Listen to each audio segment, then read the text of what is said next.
Hey Dad, you ready for episode 3 of Toy Ferrari? You know what to do. Boy, am I ready. I'm even wearing my authentic old Ferrari t-shirt for the occasion. Well, Particularly since we got a subscriber and a like from the first one. so no, Dad, we're going viral. So speaking about old, Yeah. I think Is this going to be an old one today? I think so. All right, can I open it? Yeah. Great. The famous black towel. Oh, wow. All right. We're doing 2. Well, this is the thing, okay? Just in case, like last time, if you didn't know enough about the one, we can speak about the other. And I thought these two look kind of similar. So I don't know, are these things similar or are these No. two very distinct? Yeah, they're both cars that contested the Formula One World Championships, but they actually very different. So which one do you want to start with? So I'll tell you what, let's do the D50 first. And if there's enough time, we will talk about... We'll go on to the Dino there. Yeah. Okay. All right.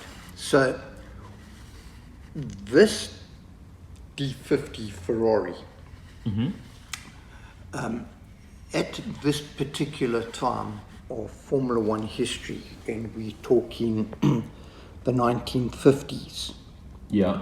Mercedes-Benz were dominant, absolutely dominant with drivers like Fangio and Moss. So almost as dominant as they are currently. Yeah, it's like deja vu today with where Mercedes and Ferrari are. And at that particular time of the Mercedes dominance, Ferrari had a Formula One car which was known as the Squallow. The swallow. Squallow, The squallow. yeah. And it was not very good. Okay. Lancia, on the other hand, had produced a gem of a car. The problem with the Lancia Formula One car was that they couldn't fund a full season of Formula One racing. In fact, the company was on the brink of going bankrupt. Lancia was in Formula One. Yeah. Oh, wow. And the Lancia was a promising design that looked like it could take on the Mercedes. Certainly had a better chance against the Mercedes compared to the Ferrari Squallow that they were the Scuderia were running at the time. So what happened was Ferrari purchased the Lancia Formula One team. And this is the car, the D50. That was a Lancia. So you're telling me this actually isn't a Ferrari? So Ferrari got it and Ferrari developed it. But the concept and the first couple of Grand Prix, that was a Lancia. Oh, wow. It had a V8 4-overhead camshaft engine in it. And as I say, it was promising in that it could take on the likes of the mighty Mercedes, give them a bit of a run for their So money. who drove it? Who are our superstars? So Because I don't even think Leclerc's grandfather was born back there. So this particular Ferrari, I'm thinking of the drivers at the time, would have been people like Hawthorne. I think it's Ascari Ascari wasn't around at the time. What year is this? As I say, this is early 50s. Early 50s. When I say early 50s, mid 50s, 1955, 56, round about there. Okay. The fact that this particular one has this blue and yellow band on the front and number 1 Yeah, where does that come makes me think that this is a car that Fangio drove, because Fangio drove Mercedes pulled out of motor racing in 1955 after the horrific accident at the Le Mans 24 Hour, where a whole lot of people were killed. So this particular model is probably a 1956. And why I'm guessing that it's Fangio, it's number one, and Fangio was world champion in 55.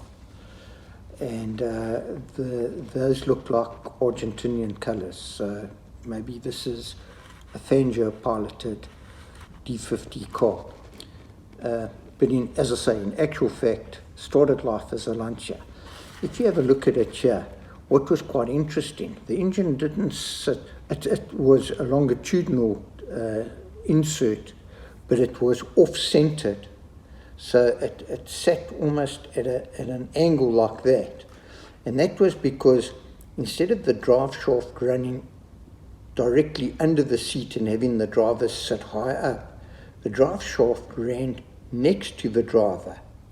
And that meant that they could position the driver, you can see there, lower down in the car. And so the center of gravity of the car could be brought lower down, and you didn't have the driver sitting high up and proud in the cockpit. It's actually a lovely little model. You can see inside there, you can see the gear lever on this side and the pedals on that side. Those are the exhausts coming out there. And you can see the direct pipes, 4 pipes for the 4 cylinders of the V8 on this side, and 4 pipes for the 4 cylinders on that side. So tell me, what would the top speed of this machine be? Oh, these were very quick. I mean, we're talking the relatively small displacement engines. I think this was 1.5 litres, but it was supercharged. Okay. Which is a forced induction, with the forced induction being driven off the crankshaft.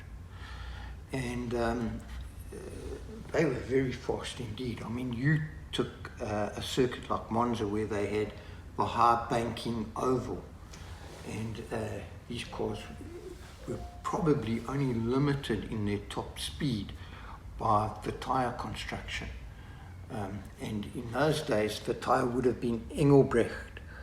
I don't see any tyre markings on this model, but yeah, that would have been the tyre, not Pirelli as in today's Formula 1 cars.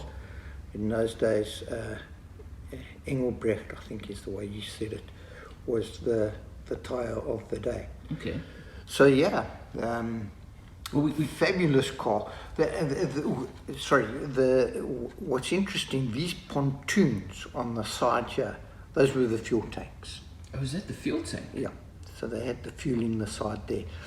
This particular car, when it was developed and Ferrari got it going, they moved the fuel tank back to the traditional place, which was behind the driver, and filled in the side of the pontoons just for aerodynamics, I suppose, or structural strength. But when it was the Lancia, the fuel tanks were actually located on the sides, which was quite advanced for its day. Isn't that dangerous though? You bump someone and you could get a leak. But that's why they didn't have safety belts. So if you had a crash, you fell out of the car, you didn't stay in and burn. Okay. But as I say, once Ferrari started developing that, they filled in the gaps, and the pontoons became structural or aerodynamic rather than containers of fuel. And they moved the fuel tank back to behind the driver again, which was quite a nice weight balance, engine in the front, fuel tank, and rear drive assembly at the back, so it gave it a decent weight balance.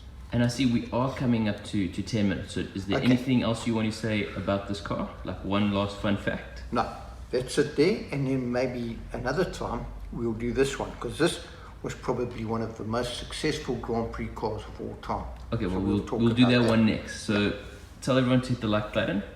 Yeah, hit the like button. Fantastic. And even if it's just for lunch this time around. Thanks, everyone. Okay, cheers.